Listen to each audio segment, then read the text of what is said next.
കൂടുതൽ വാർത്തകളും വീഡിയോകളും കാണാൻ ഈ ചാനൽ സബ്സ്ക്രൈബ് ചെയ്യുക. കൂടെ ബെൽ ബട്ടൺ അമർത്തുക. ഏഷ്യ ലൈവ് ടിവിയുടെ ജ്യോതിഷ പ്രോഗ്രാമിലേക്ക് നിങ്ങൾക്ക് ഏവർക്കും സ്വാഗതം. നമുക്ക് വേണ്ടപ്പെട്ടവരുടെ ചില മരണങ്ങൾ ഉണ്ടാവും ഇല്ലേ, അല്ലെങ്കിൽ അവരുടെ അകൽച്ച ഉണ്ടാവും. അവർ നമ്മളിൽ നിന്നും വിട്ടുപോകും. ചിലപ്പോൾ മരണം കൊണ്ടാവും, അല്ലെങ്കിൽ എന്തെങ്കിലും വഴക്കൂടി നമ്മളിൽ നിന്നും അവർ അകന്നു പോകും. അങ്ങനെ വേണ്ടപ്പെട്ട ചില ആൾക്കാരുടെ അകൽച്ചയും മരണമാണ് ചില ദശാകാലങ്ങളിൽ നമ്മൾക്കൊക്കെ വന്ന് സംഭവിക്കുന്നത്. അപ്പോൾ ചില ദശാകാലങ്ങളിൽ വരുന്ന ഇത്തരം ചില കാര്യങ്ങളെ പറ്റിയാണ് ഞാനിപ്പോൾ ഇവിടെ സംസാരിക്കാൻ ഉദ്ദേശിക്കുന്നത്. കൂടുതലും അത് ശനിദശാകാലത്താണ് സംഭവിക്കുന്നത്.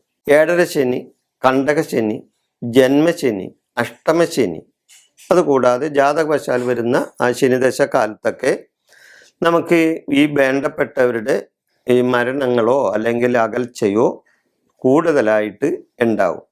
അപ്പോൾ കൂടുതലും വരുന്നത് ആ ശനിദശയിൽ തന്നെ ശനിയുടെ അപഹാരകാലത്തോ അല്ലെങ്കിൽ രാഹുവിൻ്റെ അപഹാരകാലത്തോ അല്ലെങ്കിൽ കുജൻ്റെ അതായത് ചൊവ്വയുടെ അപഹാരകാലത്തോ അല്ലെങ്കിൽ കേതുവിൻ്റെ അപഹാരകാലത്തോ ഒക്കെയാണ് കൂടുതലും അങ്ങനെയുള്ള അകൽച്ചയോ മരണങ്ങളൊക്കെ ഉണ്ടാവുന്നത്.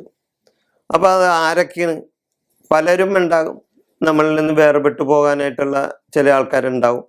അതായത് മാതാപിതാക്കളല്ലേ, ചിലവരെ മാതാപിതാക്കൾ ആ സമയത്ത് ചിലപ്പോൾ മരണപ്പെട്ടെന്ന് വരാം, അല്ലെങ്കിൽ സുഹൃത്തുക്കൾ മരിച്ചെന്ന് വരാം, അല്ലെങ്കിൽ അവർ അകന്നു പോയെന്ന് വരാം.